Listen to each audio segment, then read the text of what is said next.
of Police was fine, his tenure as acting Commissioner of Police was unconstitutional. Means that it was illegal.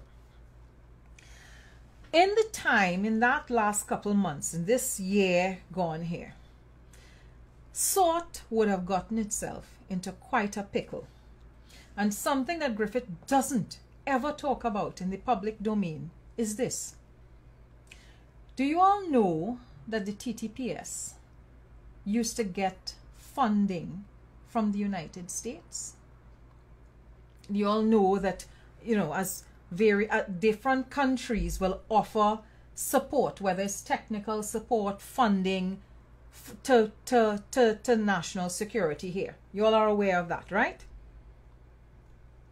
There are different arrangements, intergovernmental arrangements that will take place between us and other sovereign nations.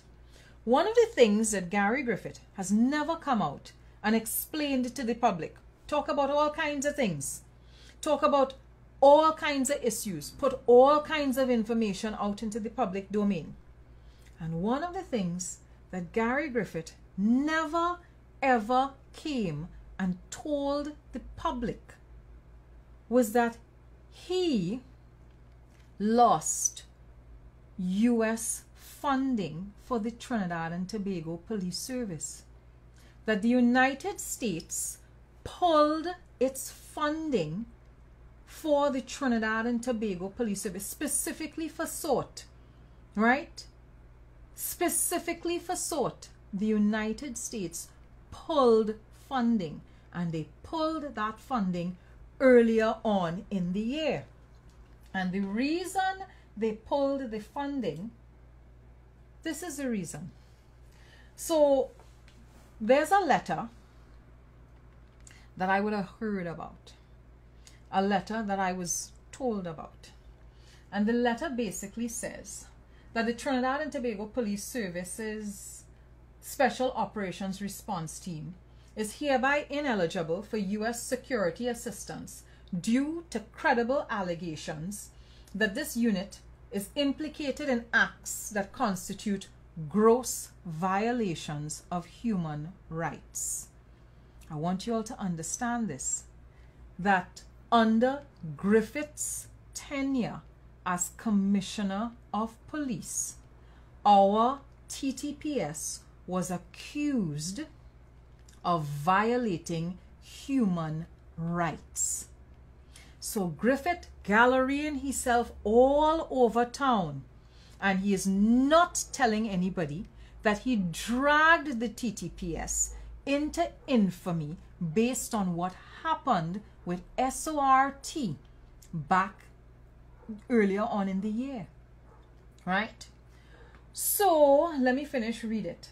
The SORT team is hereby ineligible for U.S. security assistance due to credible allegations that this unit is implicated in acts that constitute gross violations of human rights. The decision is made in accordance with the United States' Leahy law, which stipulates that U.S. security assistance cannot be provided to foreign security forces that are credibly implicated in gross violation of human rights. Examples of gross violation of human rights include, but are not limited to, summary executions or extrajudicial killings. Griffith doesn't talk about this. Griffith never says anything about this. I heard about this from 4 different sources. So when the whole bacchanal about the Police Service Commission bus, somebody mentioned to me, they say, hey, SORT funding get pulled? I said, no, SORT funding get pulled, why? And they say SORT funding get pulled over the thing with them 2 fellas and them. I said, okay. I said, but why would they, because we've not yet had a conclusive investigation, right? The Police Complaints Authority would have done their report, and they submitted a report saying that the 2 men were tortured. So their report came out. We're still waiting on the DPP to weigh in on what went on with the two men. And of course, there are the autopsy reports. And so the person said to me, well, yeah, funding from SORT get pulled. And that's a big deal because of the reasons that they're saying funding get pulled. Now, the thing that had me intrigued at that point in time was, okay, so the United States pull support.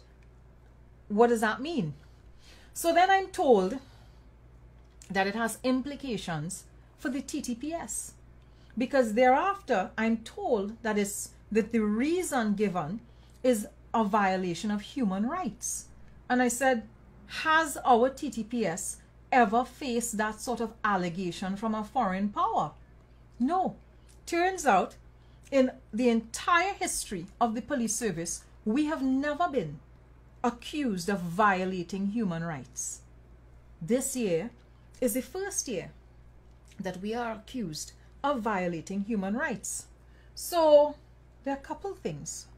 Where's the thing that I wanted to look at? So according to our Constitution, this is one of the pieces of legislation, because we have laws here that protect human rights. So there would be the Offenses Against the Persons Act from 1925, and you all see how old that is. It's almost 100 years old. This act relates to the punishment of all kinds of offenses against the person, such as inter alia, homicide, assaults, and acts causing or tending to cause danger to life or bodily harm. All you want to know, which state entity here responsible for keeping an eye on international law and human rights? I'll give all you one guess. One guess. Which organization, which entity in this country do you think has responsibility for having oversight of international law and human rights issues? Let me see how sharp all is. Ah, Cindy, you're bright. Cindy, you're bright, Cindy. Cindy, you're bright. 10 points to Cindy. So let me show you this.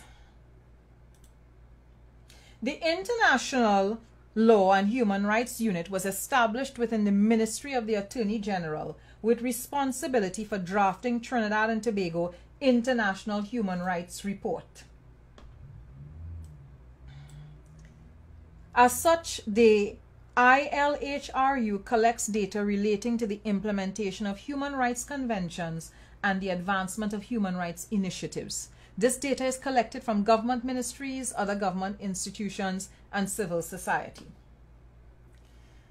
So his whole friend in the Office of the Attorney General is the person who has oversight of human rights issues, international law and human rights issues. Well, they come in to tell me when this bacchanal with Morris and Belcon and them happened earlier on in the year, nobody from the Office of the Attorney General could not pull him square and say, hey, this thing is looking right. Right? When the first person get beaten to the point where sitting on in a chair caused them to dead, nobody could not pull this man square and tell him, hey, this is not a good look. You're damaging the reputation of the TTPS globally. No. No. So I have one or two more images for you, because I want you all to understand why the United States took such an interest in the deaths that took place with respect to Andrea Barrett. I'm going to find the document here for you.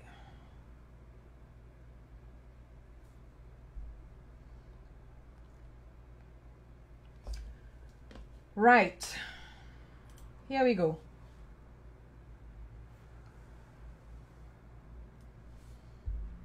So this is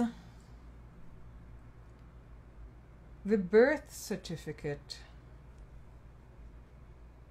of Belcon.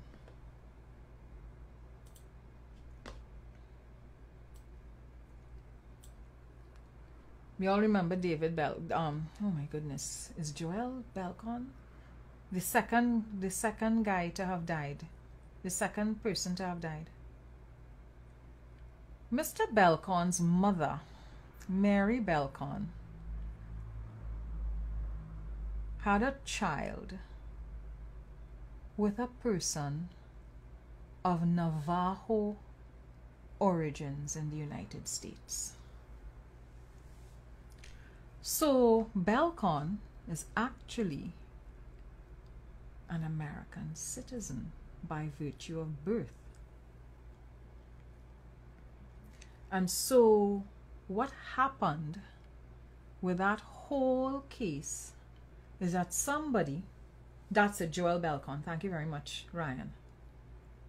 Somebody who is of Native American Indian blood died within the custody of the police service here.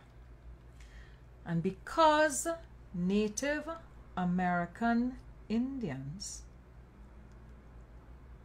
as indigenous people are viewed as a dispossessed minority in the United States, they lobbied the FBI, and this case in Trinidad became a federal issue, a federal investigation.